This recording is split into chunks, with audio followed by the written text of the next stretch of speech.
जिले में जाने माने गीतकार और कई पुरस्कारों से सम्मानित जावेद अख्तर की पुश्तैनी हवेली जो 1942 में बनी थी, जिले में हो रही झमाझम बारिश के चलते धराशायी हो गई। बताते चले कि कमलीकर मोहल्ला में मौजूद इस हवेली में जावेद अख्तर का जन्म हुआ था। इस हवेली के गिरने से आसपास मौजूद लोगों के लिए खतरा बना हुआ है, जिसके चलते प्रशासन अब इस हवेली को जमींदोज कर रहा है।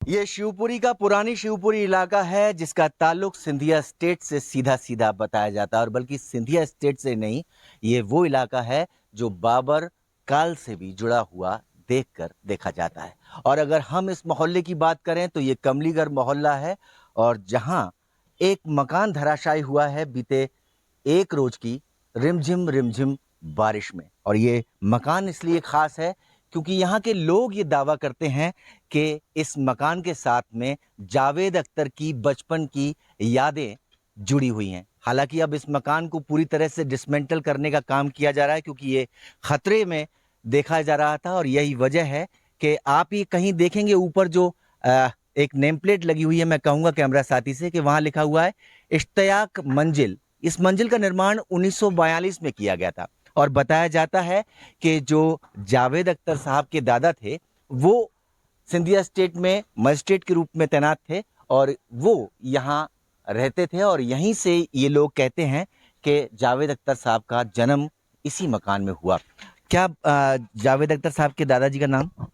जानिसार अख्तर जिनको कहा जाता था, इतना तो हमारे सुनने में आया है। जानिसार तो पिताजी का नाम है। हाँ जी हाँ।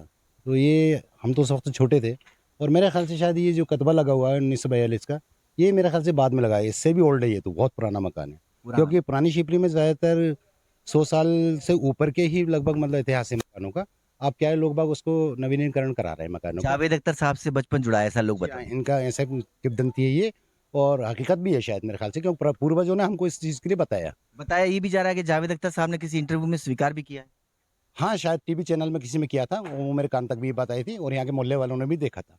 अगर अगर हम कुछ और लोगों से समझने की कोशिश करें तो ये जो मकान है ये इसलिए खास है क्योंकि इसमें एक लेखक, एक प्रोफेसर और उनके दादा जो सिंधिया स्टेट के मजिस्ट्रेट थे, उनकी यादें जुड़ी हुई हैं। आपने इंदौर में किसी शख्स से बात की थी, उन्होंने भी इसको कंफर्म किया।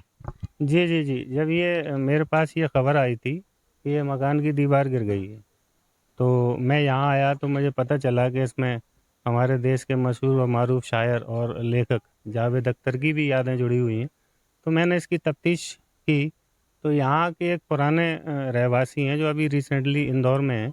मेरी उनसे दूरभाष पर बात हुई थी, तो उन्होंने ये तस्दीक की है इस बात को लेकर, और उनकी 3 माह पहले जावेद अख्तर जी से बात भी हुई थी।